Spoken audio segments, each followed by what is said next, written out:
सुबह की पहली रोशनी निकल ही रही होती है कि अचानक वादी हिज्र एक दर्दनाक गूंज से लरज उठती है। न हवा चलती, न कोई बोलता। अचानक एक पहाड़ी चट्टान बीच से फट जाती है, धूल उठती है, रोशनी निकलती है और अंदर से एक अजीमोशन ऊँटनी निकलती है। लोग कांप कर पीछे हट जाते हैं। किसी ने धीमी आवाज में कहा, ये साले अलैहिस्सलाम का मौजिज़ा है। कौमें आज जब अपने गुरूर और जुल्म की वजह से हलाक हुई तो उनके दरमियान चंद मोमिन लोग जिन्होंने हजरत हूद अलैहिस्सलाम की बात मानी, अल्लाह ने उन्हें बचा लिया। अजाब के बाद हवा बिल्कुल खामोश थी।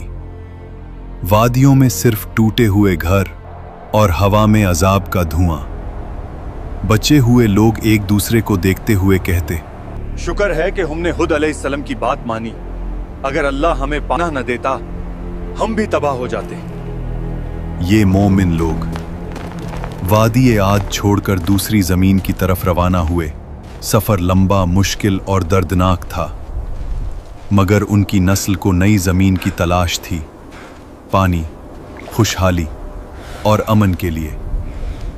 काफिले नज़्द और वादियों में बागात थे, खजूरों की मीठी खुशबू, सरसब्ज जमीन। लेकिन फिर नेमतों का शुक्र भूलकर गरूर आ गया। हमने अपनी ताकत और जहानत से ये सब बनाया है। जब ताकत ने गुमराह कर दिया तो उनका दिल सख्त हो गया। पहाड़ों में तराशे हुए बुतों को माबूद बना लिया। अल्लाह को भूलकर कुदरती ताकतों को पुकारने लगे। अये खुदा, हुमैन अजीम ताकत दे। अपनी ताकत, दौलत और पहाड़ तराशने की सलाहियत पर इतना गुरूर कहते, हमसे बड़ा कौन इस दुनिया में। कमजोर लोगों पर जब्र, उनका हक छीना और सरदारों की मर्जी को ही कानून समझना। ये सब कुछ यूं था जैसे कोई इंसान अल्लाह के कानून को छोड़कर अपनी मर्जी का कानून बना ले और फिर खुद को उस पर हमेशा के लिए इस्तिस्ना करार दे दे। ये सब कुछ देखा देखा सा लग रहा है। कौम समूद में फसाद, बेहुदगी और गुनाह आम था। उनका जुमला मशहूर था, हम पहाड़ तरश कर घर बना लेते हैं, हमारे सामने कौन टिक पाएगा। वो नेमतों को अपनी ताकत समझने लगे। ये भूल गए कि अल्लाह ही देता है, अल्लाह ही छीन लेता है।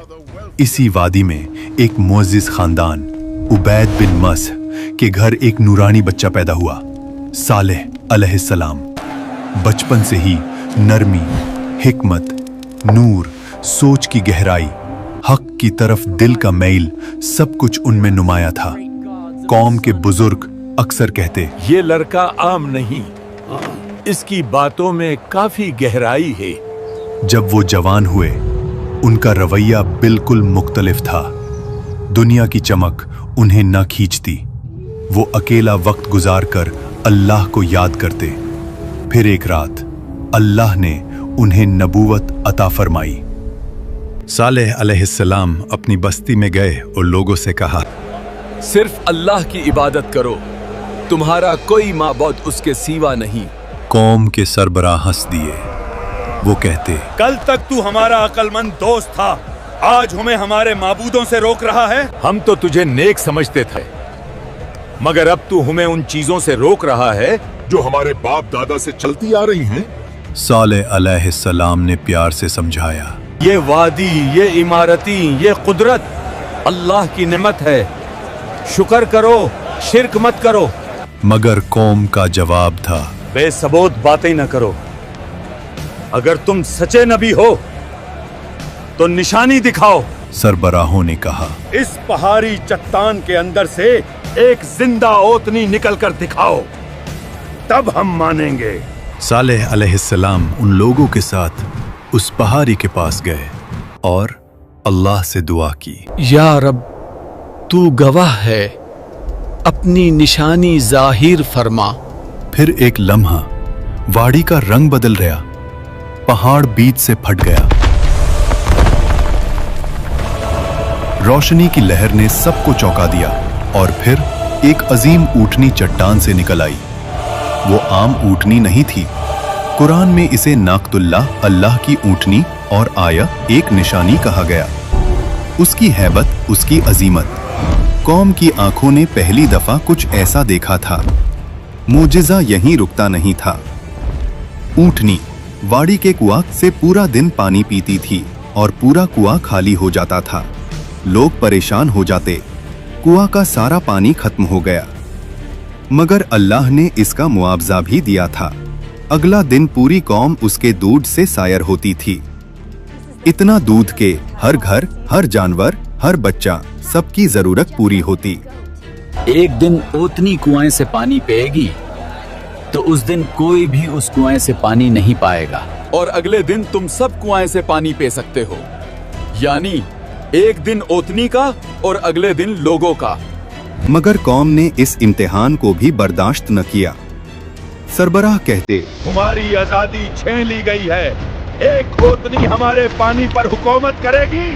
उनका गुरूर फिर से उभर आया। जब कुछ लोग ईमान लाने लगे, सरबराहों के चेहरे पर हिरासत और हिरस की लाल हवा उभरी।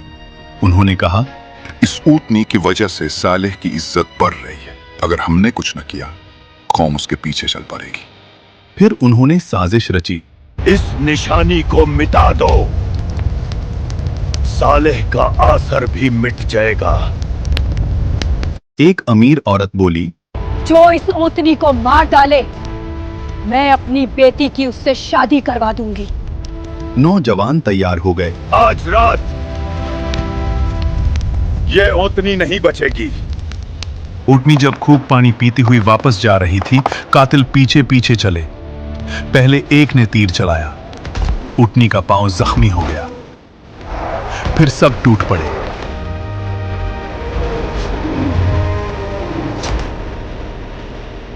और एक हमले में उस निशानी को कत्ल कर दिया। कौम चीख उठी, हमने ऊँटनी को मार डाला, अब सारा पानी हमारा है। यही वो जुर्म था जिस पर अजाब का वादा था। सालेह अलैहिस्सलाम आए। उनका चेहरा पीला, आंखों में आंसू। तुमने क्या कर डाला? अल्लाह की निशानी का कत्ल किया। अब तुम्हारे पास सिर्फ 3 दिन हैं। अजाब? हमें कुछ नजर नहीं आ रहा। मगर फिर अजाब का काउंटडाउन शुरू हुआ। पहला दिन, चेहरे जर्द हो गए। दूसरा दिन, चेहरे सुर्ख, हवा गरम, आसमान लाल। तीसरा दिन, चेहरे सियाह, वादी में मौत की बू। हमसे गलती हो गई। और फिर फजर से पहले ही आसमान लर्जा, पहाड़ हिले, जमीन से खौफनाक आवाज, और फिर एक चीख। ऐसी चीख के दिल फट गए, रूहें जिस्म से निकल गईं। कौम के सब लोग अपने घरों में उल्टे पड़े रह गए। कुरान में आया है, एक चीख ने उन्हें पकड़ लिया। कौम समूद खत्म हो गई। सालेह अलैहिस्सलाम वादी के किनारे पर रुक कर कहते, मैंने तुम्हें समझाया था, मगर तुम नसीहत को पसंद नहीं करते थे। मैदान सालेह आज तक गवाही देती है कि जब अल्लाह की निशानी का इनकार हो तो कौमें इमारतों से नहीं बचती, ईमान से बचती हैं। अगर तुम्हें यह कुरानिक कहानी पसंद आई हो तो वीडियो को लाइक करो। कमेंट्स में लिखो तुम अगले एपिसोड में किस कौम की कहानी देखना चाहते हो, और चैनल को सब्सक्राइब करना मत भूलना।